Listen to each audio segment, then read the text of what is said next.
A federal circuit judge in Florida tried to deny access to an abortion for a 17-year-old girl, citing that her GPA was just too low. Now, I don't know. I mean, I would venture to say that someone's grades or someone's performance in school should have nothing to do with her reproductive rights.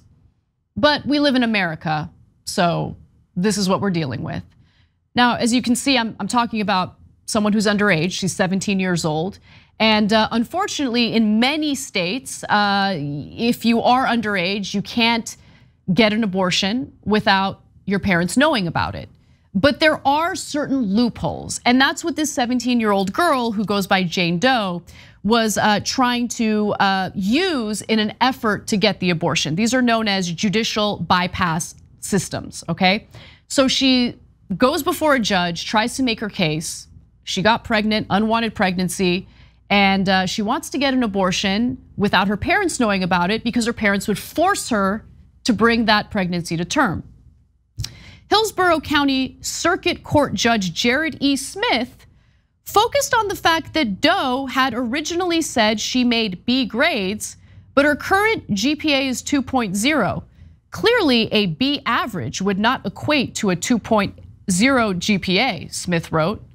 Doe's testimony evinces either a lack of intelligence or credibility, either of which weigh against a finding of maturity pursuant to the statute.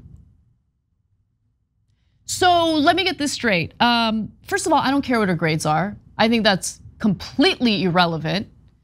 Secondly, so she's, in the judge's mind, too immature to have an abortion, but is somehow mature enough to give birth to a baby. How does that make any sense at all?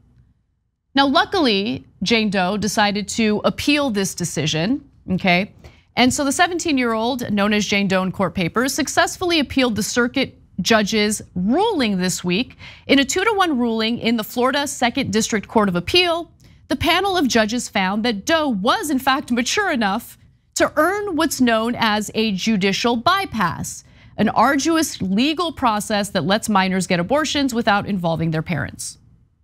But there was one judge on that panel who dissented. So again, the appeal worked. Luckily, she is gonna be able to get the abortion, but there was about one judge who dissented with the appeal court's decision. And here's what Judge John Stargel had to say about it. The majority discounts most of the trial court's concerns regarding Doe's credibility and demeanor as a witness, overall intelligence, emotional development and stability, and ability to accept responsibility. Ooh, that was telling, right? Ability to accept responsibility.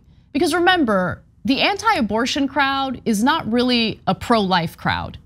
Because if they were pro-life crowds, they would be fighting to ensure that children didn't go hungry in this country. They'd be fighting to ensure that children weren't homeless in this country. They'd be furious with the likes of Joe Manchin and Kyrsten Sinema for blocking the Build Back Better agenda, which actually offered robust support to families so children can be healthy and thrive. But they don't do any of that. What they're actually obsessed with is punishing women, making sure that they suffer the consequences, take responsibility for having sex without wanting to reproduce.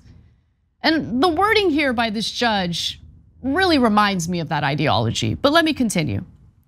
The trial court is in a unique position to determine the credibility and demeanor of the witness. How stupid is all of this? I don't care about her credibility. I don't care about her grades. I don't care about how, I do actually care a little bit about how mature she is. I don't want an immature person to be forced to bring life into this world.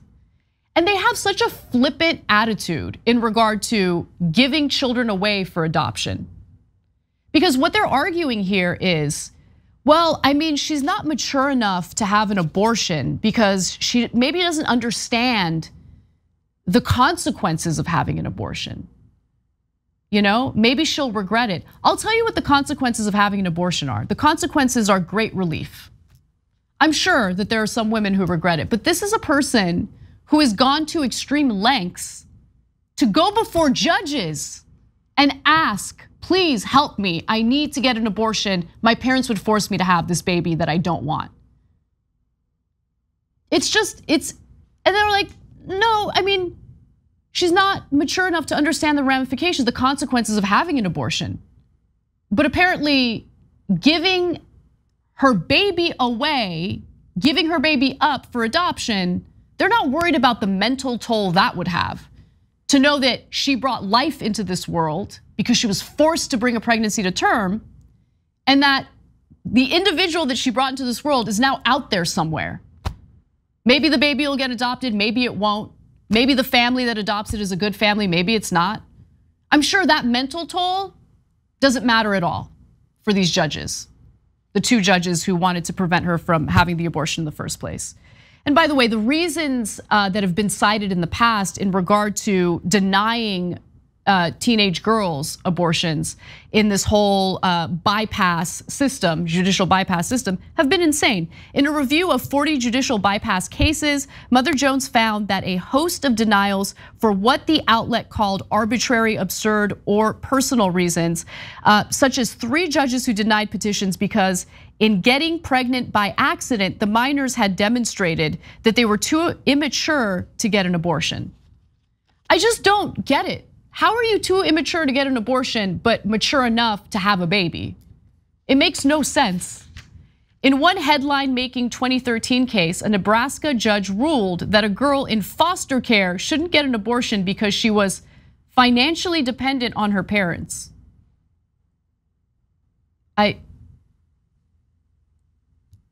Okay, so she's financially dependent on her parents, which means she can't get an abortion as a result, and has to have a baby, forced to have a baby, while she doesn't have the financial means necessary to raise the baby. It's all about punishment, guys. It's all about punishment. It's not about being pro-life. It's all about controlling women. They'll deny it over and over and over again. But actions speak louder than words. The actions I've seen from the so-called pro-life crowd has been to turn their backs on living, breathing children, has been the refusal to wear masks during a pandemic to prevent other people from getting sick and dying from COVID. Those are their actions. Those actions speak louder than just holding up dorky ass signs in front of an abortion clinic to shame women as they're going in to get an abortion. Just saying. They love to shame, they love to punish, that's all it is. End of story. Thanks for watching the Young Turks, really appreciate it. Another way to show support is through YouTube memberships. You'll get to interact with us more. There's live chat emojis, badges.